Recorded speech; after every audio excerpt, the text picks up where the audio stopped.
what I want to talk about quick is combative imagery or crisis rehearsal, mental imagery, visualization, call it what you like. But going through a scenario inside your head of effective combative performance. Right?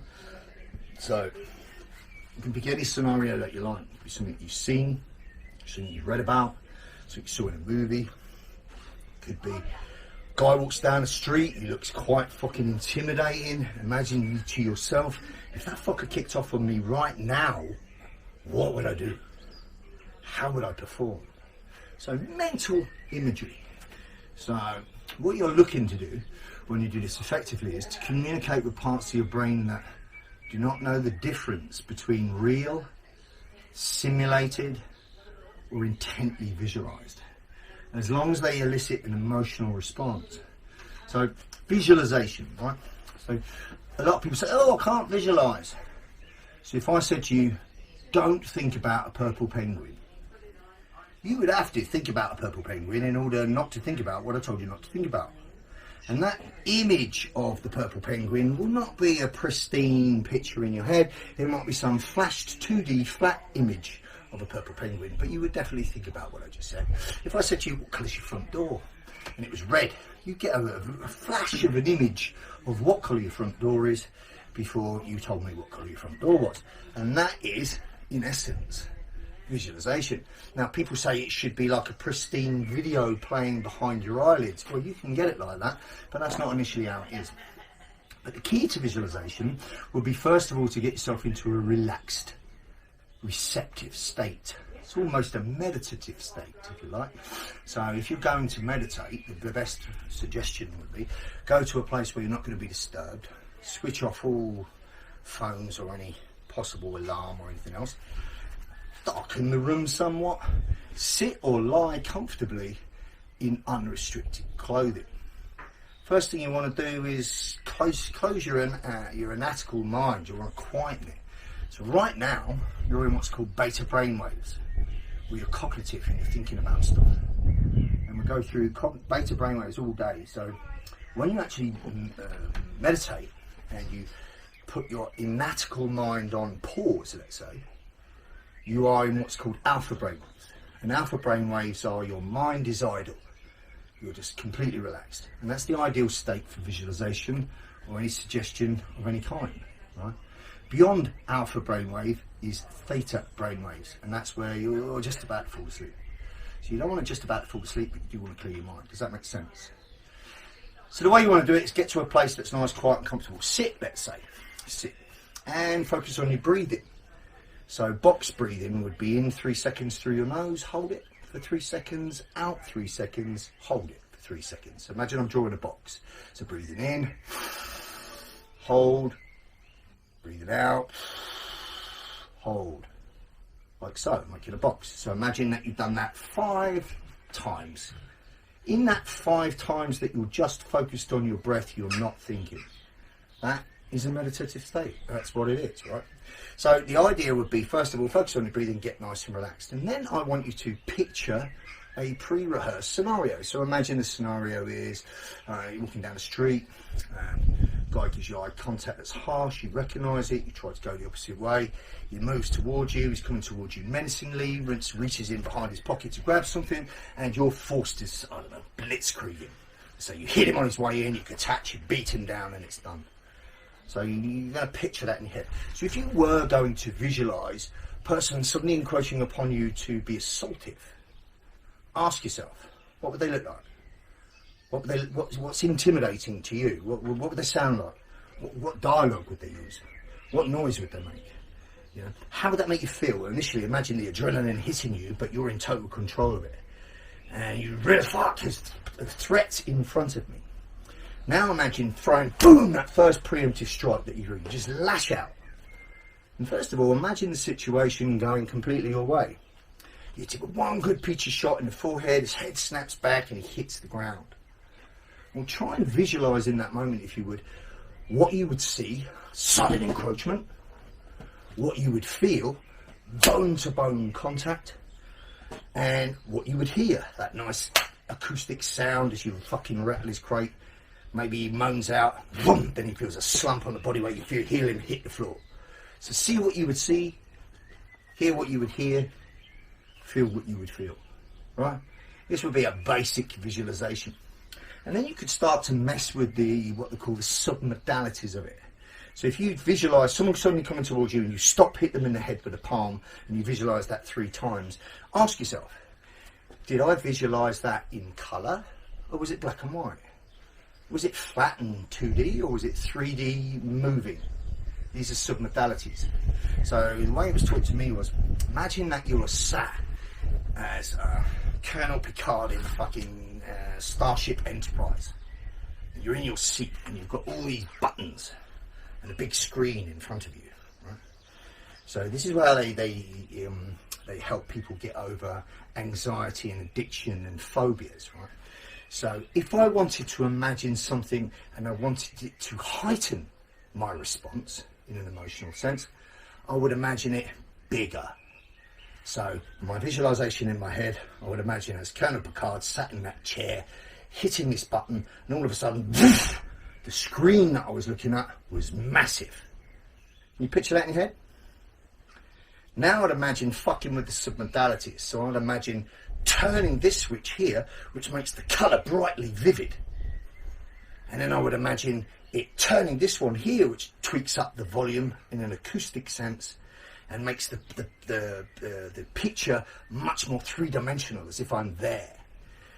Heightening the sub-modalities would heighten the experience. If I make it bigger, brighter and louder, it's going to elicit more of an emotional response. Does that make sense? Conversely to that, if it was something that I wanted to get over, so imagine you're phobic about spiders, right?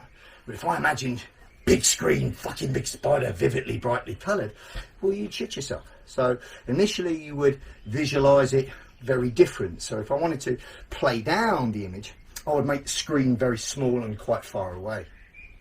I would also make it black and white instead of colour, flat and two-dimensional rather than three-dimensional, because this would play down the feelings that I'm eliciting. This is how you would deal with phobia. Right? The other thing is, when you visualise, you want to visualise in the first person. So what that means is I'm visualising, seeing what's in front of me out of my eyes the way I would see it. And if I looked down, all I would see is my hands. So imagine a game like Doom or Call of Duty, where all you see on the screen is the hands and the gun. Can you picture that? And it's as if you're looking out your own eyes. That's visualising in the first person. Visualising in the second person is where you pull out of yourself and you visualise looking at you. So I can see the back of me, I can see me in three-dimensional form, like I'm witnessing me doing something. Does that make sense? That would be visualising yourself in the second person. That's useful if you want to visualise, let's say, I don't know, let's say you got a combative grading on Tuesday and you want to run through the skills in your head, well, you would visualise in the second person. You would visualise watching yourself do the skill pristine. Make sense? If you are using combative imagery for crisis rehearsal, i.e. how I'd fight the fight, I don't want to picture myself on a screen doing it in the second person. I want to visualise out of the first person me doing it. So I visualise my hand hitting that target, and all I see is the back of my hand as it hits your head, as your head snaps back. I do not see the actual figure motion of me moving. So visualising in the first person is essential. Imagine seeing what you would see, hear what you would hear, feel what you would feel. Fuck with the sub-modalities. Imagine that you see it's bigger, it's brighter, etc. Then have a plan B. So imagine the same visualisation. Person's give you a problem, he's coming towards you. Previously you just hit him once and he went down, but now he just staggers. So you imagine this kind of motion, and if you let him recover, he's coming forward aggressive.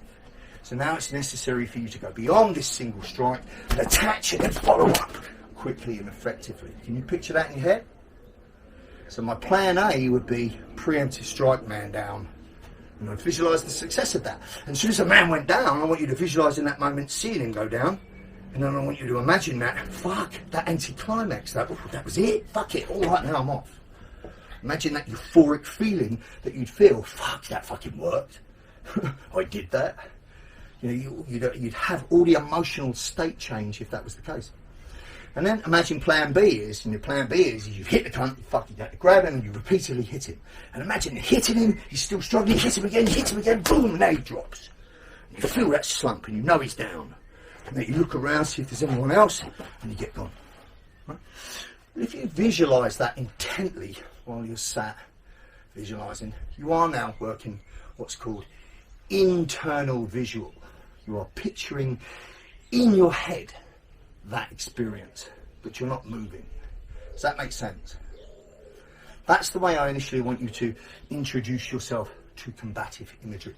Visualise knocking that fucker out with one shot. Then visualise that there's a need to follow up, but you're still successful. And then have a plan C. And the plan C is you're trying to negotiate this fucker and all of a sudden, wham, he throws a big shot and you're forced to cover your head.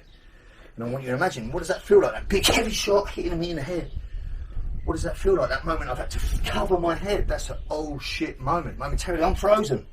Then I want you to imagine reaching for him and grabbing him and just beating the fucking shit out of him as you would, putting him down and finishing. I want you to imagine how high your heart rate would be, how stunned and alarmed you'd be to find yourself finally, for real, in a combative situation. So you visualise first strike, man down. You visualise the need to follow up, and you visualise you were too late and he's on you. So you're mapping into your subconscious brain options. So understand, your subconscious brain will always do what's best for you if it has the choice.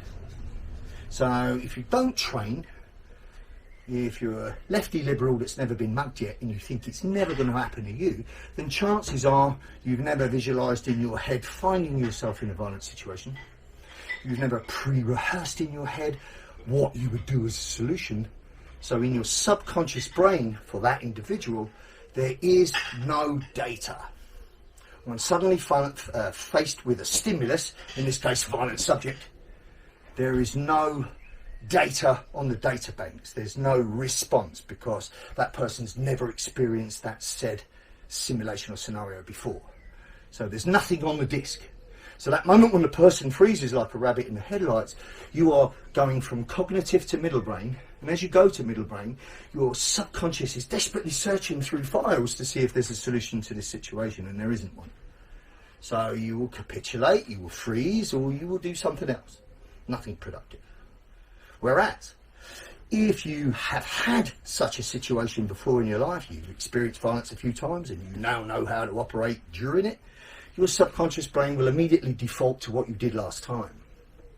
Or, better than that, if you are a combative trainee, so you train for these kind of situations happening and you perfect your skills and you understand the importance of mental focus and mental conditioning, and you also simulate and scenario train on distress, etc. Well, now you're again communicating with those parts of your brain that do not know the difference between having a real situation, a simulated situation, or in this case, an intensely visualized situation. As long as all three of those elicit an emotional response, a change in your state. So if you visualize intently enough, the three scenarios that I just talked about, your heart rate will escalate. Your breathing will shallow. You will get tension in your jaw, your fists will clench, your shoulders will clench up, your physical state will change based on the mental imagery you are putting in your head. Does that make sense? Yes? Right? So you are eliciting an emotional response via intense visualization, and you can make it more intense by visualizing yourself in the first person, you doing what it is you see in front of you, as opposed to you out of your body watching yourself. And if you play with the sub-modalities, what you'd hear, what you'd see, what you'd feel, you can make it much more intentful. So mental rehearsal is very useful because it maps into your subconscious brain now a solution to said stimuli. So even if you've never had that situation for real in your life, even if you've not simulated that situation for real in your life, but you've intensely visualized what you would do, your subconscious brain now has a response. And like I said, your subconscious brain will always do what's best for you if there's a choice on the disc. And the only way that you put data on the disc is when you elicit emotional response. That's why if you have had real experience of violence and you know how you'll operate, that's fused in now. If you've had simulated experience again and again and again where you know how you operate under fight duress, that's fused in now. And if you supplement that with visualization, crisis rehearsal, or combative mental imagery, you can actually enhance your skill set. Where else is this very useful? This is also very useful for learning a new skill. This is also very useful if you are injured and you can't train. So you just visualize your training. And what you'll find if you do it intently enough, muscle fibers will fire off because you're cutting the neural pattern, again downloading a response. So very good, very useful if you want to supplement enhancement to your skills. It's very useful if you want to pre-rehearse maybe a grading or something you're doing. Obviously, visualization applies to anything at all. So if you're going to have a talk with your boss, imagine yourself sat there with confidence, confident body language, how you speak, how you'll be articulate. Imagine the dialogue going on in your head. Everybody that has ever done anything in life, whether it's an architect, whether it's a fucking movie star, a politician, anyone at all who's ever done any endeavour, the whatever they did started first as a picture in their head. They saw it as a picture in their head. So even the most amazing structure, the Taj Mahal, started as a picture in somebody's head before it became a blueprint, before it became a manifestation. So you think about it the same way. I want a blueprint in my head. How would I deal with such and such if it come my way effectively? And if it didn't work out, what's my plan B? What's my plan C? So I'm constantly active and operational. And then I would visualize myself doing it. Now you're mapping in a blueprint to how you respond. I can't tell you enough how important crisis rehearsal is. So when we talked about before things like planning for a home invasion, God forbid, well, you want your perimeter security correct, but one good visualization would be, imagine 2 o'clock in the morning your fucking door got breached and there's 2 people in your house armed. Imagine that initial realization of that, how you feel. Then imagine getting control of the adrenaline and actually doing something about it. That would be a good place to crisis rehearsal. Do you understand what I mean about this crisis rehearsal? Mental imagery. Play the shit through in your head. You know, as simple as. It really is an extremely useful thing to do. Right, just as one exercise I'm going to give you now to emphasize the power, if you like, of visualization. Right? So there's not a lot of space here, so let's see if I can make this work. Where I am now, right, I'm stood square. My feet are going to stay. I'm not going to move my feet. All I'm going to do is I'm going to point forward with my finger, right? And then what I'm going to do is I'm going to turn as much as my hip structure will allow, right, without moving my feet, until I reach the furthest point in which I can turn comfortably. Does that make sense to you? And what I'm doing with this pointed finger is I'm pointing to a visual reference point on the wall of as far as I can turn right now, comfortably. Yes?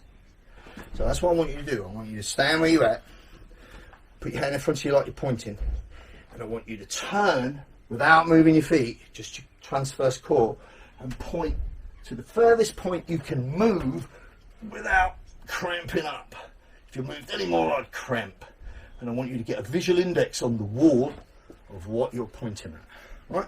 Do that for me now. Right? So hand in front, put your finger out in front, right, turn all the way around, find a visual reference point on the wall, turn as far as you can, as far as you can, as far as you can. Should cramp, should hurt. Right? Get a fixed visual on the point that you're pointing on, so you know where it is. Get your reference point. All right, as soon as you've got that, give me a thumbs up. Right, come back now. Now all I want you to do is close your eyes and breathe. And I want you to first of all visualize in your head doing the same thing but going clear past it. Literally imagine in your head pointing and turning and going past it clearly, very easily. I want you to visualize that in your head. Right? Just do that. Visualize in your head, hand goes out in front, you're pointing, you turn your body to the reference point and you easily pass your previous point for a new reference index. See that in your head, right? And come back to normal, right? And now all I want you to do is do what you just saw. So now I'm going to visualize pointing past where I was, and then I'm going to go past where I was quite easily. Right, so try it yourself. Now, if you can't make this work right now during this lesson as I talk you through it, think about what I just said. You're putting your finger out, you're turning your body as far as you can comfortably until you get a reference point. Right? And you're pushing it, you're going as far as you can, and then you're turning back, and then you're visualizing going beyond that without moving. And then you're going to do exactly what you just did. And what you'll notice is that you easily sail past it. Well, what's happened in that moment? You didn't suddenly get any more fucking flexible, did you? Or did you? What's happened in that moment is you just pushed past the current mental boundary that you'd placed on yourself to how far you could turn. That's all you did. So you pushed beyond it. So I want you to try that now. So you visualized turning, and now just for one more time, close your eyes, visualize internally, finger out, turning and pointing. And then when you're ready, I want you to put your finger out, turn and do it, and go past where you were. Just show me that.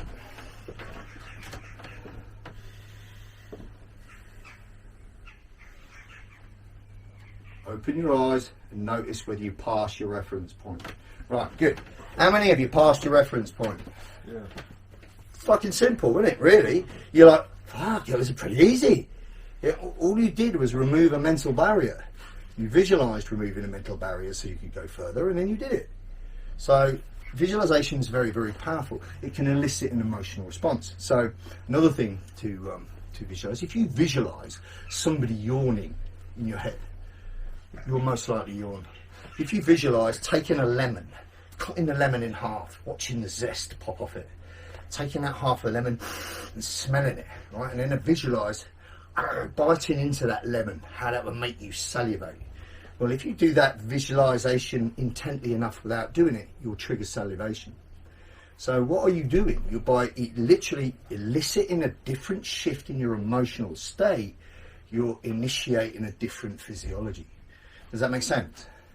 Very, very powerful shit. Very, very clever shit. So visualization, crisis rehearsal, mental rehearsal, very, very useful. And visualization is very useful for anything in life. So if you're going to an interview, you want to perform well, if you're going to a sporting event, you want to do your best, whatever else, see it in your head, perfect picture form, because if you can conceive it, you'll believe it, you'll achieve it. Really important. Cool. Any questions on that? All right, good shout. All right then.